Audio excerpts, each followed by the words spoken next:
Guys, welcome back to my channel and this side Kirti. और आज जिस टॉपिक के बारे में हम बात करने जा रहे हैं वो सौरमंडल का सबसे इम्पॉर्टेंट टॉपिक है सन। ओके, सो जैसे कि मेरा जियोग्राफी में काफ़ी इंटरेस्ट है और ये एक तरीके से ब्रह्मांड वाली भूगोल है, तो इसीलिए मैंने सबसे इम्पॉर्टेंट टॉपिक चुना है। सबसे पहला जो टॉपिक है हमारा ब्रह्मांड के बारे में आप जानते हैं, जितनी सारी गैलेक्सीज उसके अंदर आती हैं, जितनी भी आकाश गंगाएँ और जितने भी सौरमंडल, उनके सूरज, इन सबको मिला के हमारी जो है पूरा ब्रह्मांड बना है।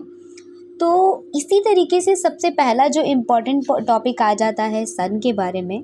सूरज, जिसे हम हिंदू धर्म में जिनकी पूजा भी की जाती है, और सौर प्लैनेट का मतलब प्लैनेट्स का जितने भी प्लैनेट्स होते हैं वो इसके चक्कर लगाते हैं।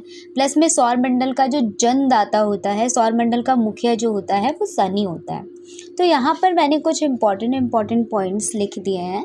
वैसे तो ये वीडियो काफ़ी बड़ी होने वाली थी, बट स्टिल मैंने क्या किया कि जो इम्पॉर्टेंट पॉइंट्स होते हैं, जो एग्ज़ाम पॉइंट ऑफ व्यू से ज़रूरी हैं, सिर्फ वही मैंने इसमें नोट किए हैं, राइट।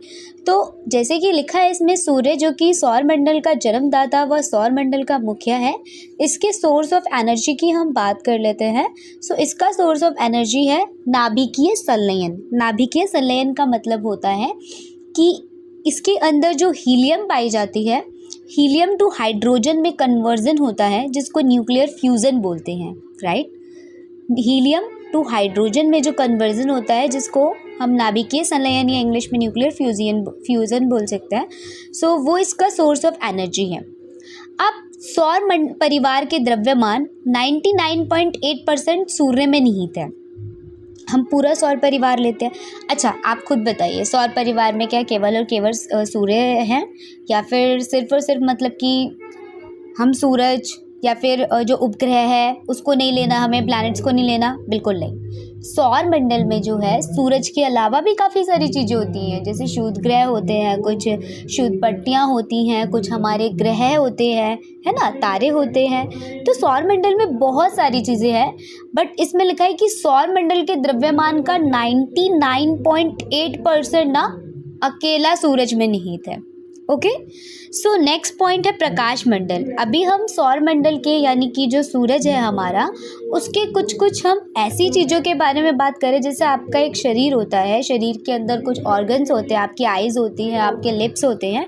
इसी तरीके से बेटा जो सौर मंडल होता है ना, उसका भी अलग अलग जो है उनके भी टाइप होते हैं। तो सबसे पहला हमारा प्रकाश मंडल है, सूरज का ही भाग है। तो सूरज का वो भाग जो हमें आँखों से दिखाई देता है ना, जिसको हम आँखों से देख सकते हैं, वो प्रकाश मंडल है। कोरोना सेकेंड है।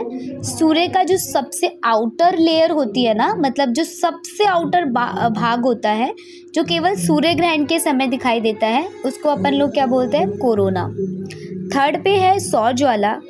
कभी कभी प्रकाश मंडल में परमाणुओं का तूफान इतने अधिक वेग से निकलता है कि सूर्य की आकर्षण शक्ति को पार करता है और अंतरिक्ष में चला जाता है, जैसे सौर ज्वाला या सोलर स्पोर्ट्स भी बोल देते हैं, है ना।